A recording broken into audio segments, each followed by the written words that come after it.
बघतो नाणारमधला oil refinery प्रकल्प आता थेट रायगड जिल्ह्यामध्ये जाणार आहे। रायगड जिल्ह्यातल्या रोहा, अलिबाग, मुरुड परिसरामध्ये हलवणार असल्याची जोरदार चर्चा सध्या सुरू आहे।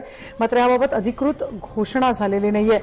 रत्नागिरीमध्ये नाणार प्रकल्पाविरोधात जोरदार आंदोलन झाल्यानंतर आता हा प्रकल्प रत्नागिरीतून रद्द करून रायगड जिल्ह्यात हलवण्याच्या हालचाली वाढत आहेत।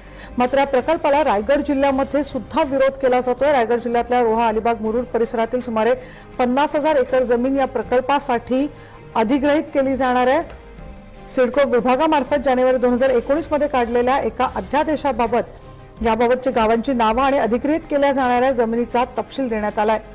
रत्नागिरी रिफायनरी पेट्रोकेमिकल लिमिटेडच्या 6 अधिकाऱ्यांच्या एका पथकामार्फत पर्यायी जागा शोधण्यासाठी नियुक्ती करण्यात आली आहे। राष्ट्रीय केमिकल फर्टिलायझरसाठी याआधीच रोहाजवळच्या चणेरा गाव परिसरामध्ये एमआयडीसीने जागा संपादित केल्याची माहिती मिळते।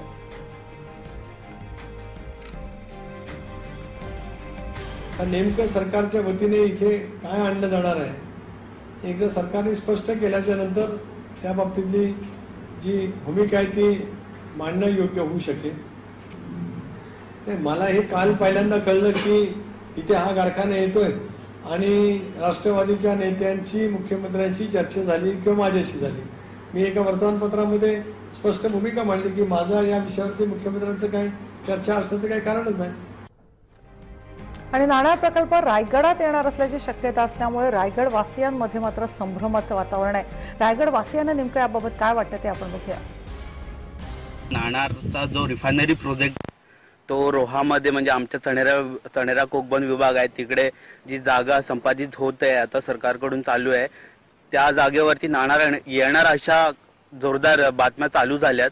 पण जर नाणारचा प्रोजेक्ट आपण पाहिला तर तो एक ऑइलचा रिफायनरी प्रोजेक्ट आहे आणि त्याच्यामुळे होणारा जो पर्यावरणावर इफेक्ट असेल किंवा इथली जी गावं आहेत जवळजवळ मला असं वाटते 30 ते 35 गावं आमची इथून स्थलांतरित होणार तो एक प्रश्न आहे। जर सगळ्या प्रश्नांकडे पाहिलं तर आमचा नक्कीच नाणारला विरोध राहील। या भागातील जी जमीन आहे ती सिडकोनी अधिसूचित केली आहे, परंतु आता 2 दिवस जे टीव्ही चॅनल आणि पेपरच्या माध्यमातून जे ऐकायला वाचायला मिळतं की नाणार इकडे येणार आहे, तर जरी प्रकल्प येणारा आमचा कुठलाही विरोध नाही, परंतु तो प्रकल्प येत असताना संबंधित आमचा जो भाग आहे हा शेतीवर आधारित आहे आणि मच्छीमारीवर आधारित आहे। त्या लोकांना पहिला जर व्यवस्थित रोजगार मिळत असेल आणि त्या नाणारपासून आम्हाला कुठल्याही प्रकारचा त्रास होत नसेल तर नाणार येण्याबद्दल आमची कुठल्याही प्रकारची हरकत नाही।